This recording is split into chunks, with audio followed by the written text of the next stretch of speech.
Hey guys, welcome back to another video, and today I just wanted to show you guys my setup for riding Zwift on my indoor trainer and how that all works. Alright guys, now as you can see here, I've got my Kestrel Talon road bike direct mounted onto my Wahoo Kickr indoor power trainer.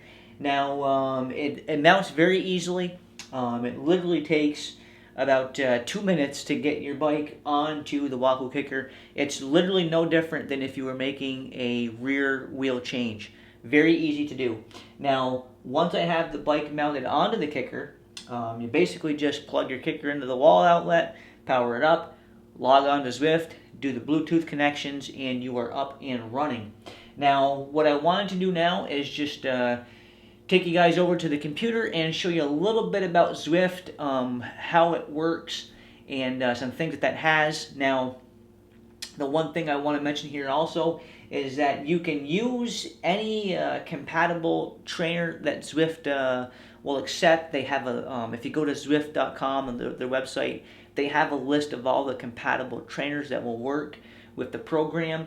If you are using what they call a dumb trainer, or basically, a non-smart trainer, the power data transfers over perfectly and it works well, and I had no issues when I rode my Kinetic road machine.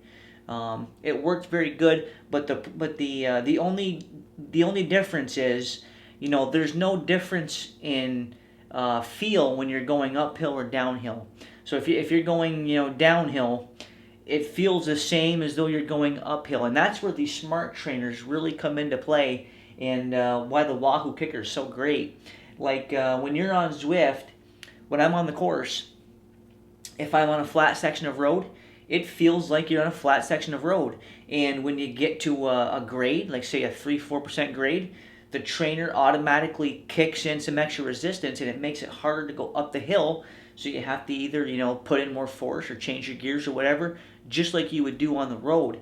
And on the contrary, when you're going, say a 3-4-5% downhill, the trainer senses that with Zwift, and it'll actually make it a lot easier to pedal, which oftentimes you'll have to go to a bigger gear like you would on the road. And I tell you what, it really does a great job, in my opinion, of simulating that road feel and that road experience and bringing it inside of the trainer. And this is going to work perfect for me here, living in upstate New York. I mean, pretty much come December through March, outdoor riding is basically not an option. I mean, I live in a part of the country where we get literally weeks on end of below zero weather, where it never breaks pretty much zero for weeks. We get 3-4 feet of snow all winter long. I mean, outdoor running just is not an option. I don't care how diehard you are. When it's 10 below zero, you can't ride a bicycle outdoors. So for me, having this indoor training setup is going to be a great solution to continue my training all winter and get me into where I need to be come spring. But now I want to bring you guys over to the computer and just show you a little bit about Zwift. But if you're looking for an indoor training setup, boy, in my opinion, one of these Wahoo Kickrs or any smart trainer paired up with third-party apps such as Zwift is a very good way to go. Okay guys, so I'm logging into Zwift here. Now, if I was going to be going for a ride, once I queue up the Kickr, basically I would just do a search on my power sources, and Zwift would sense the power Kickr, and I'd get a little notation here in the box. It would say Kickr, Wahoo Kickr. I'd click OK, connect, and it would be transmitting my data over to Zwift, and I'd start riding. Now, since I'm not riding right now, I'm going to just go to the Just Watch icon here, and we'll actually be able to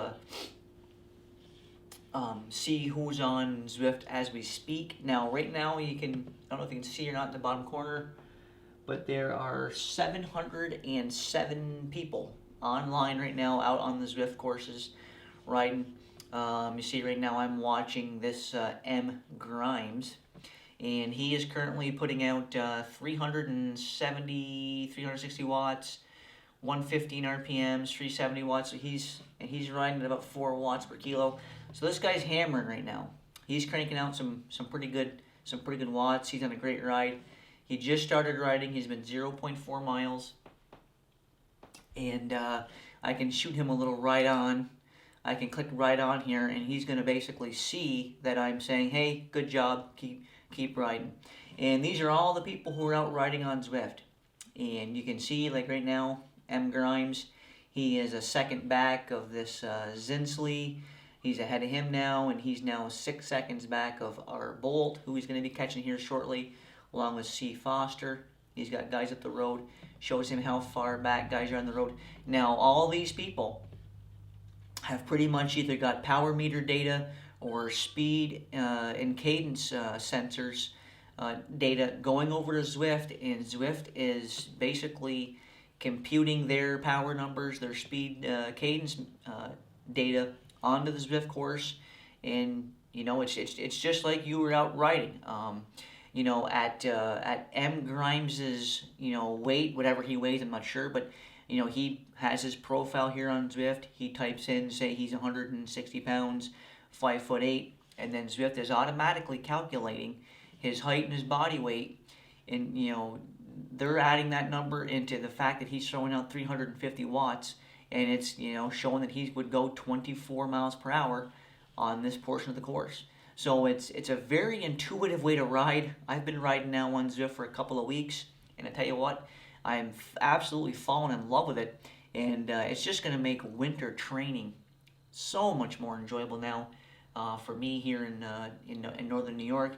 So again, following along here with M. Grimes, he's pushing at 130 cadence. He's 125 cadence, 366. I mean, see, he's catching these guys. He's on a pretty good ride here. I know he's just starting out, but these are some pretty impressive numbers he's riding at. Obviously a very strong rider. I can tell that just from watching him here for a few minutes. And I can scroll through to anybody I want on the course and see what they're doing. And when you're on the course riding, you know, this is what you see, and you follow along, and it tracks your distance, your time, your wattage. It gives you a live, you know, Zwift KOM results. So Zwift is a great way to train if we're indoor training. It's a very social experience riding, and I just wanted to show you guys real quick, kind of my setup here for how I ride on Zwift. Okay, guys, so there you have it. Just a quick look at my indoor setup along with Zwift. I appreciate you guys tuning into the channel, and I'll see you guys right here in the next video.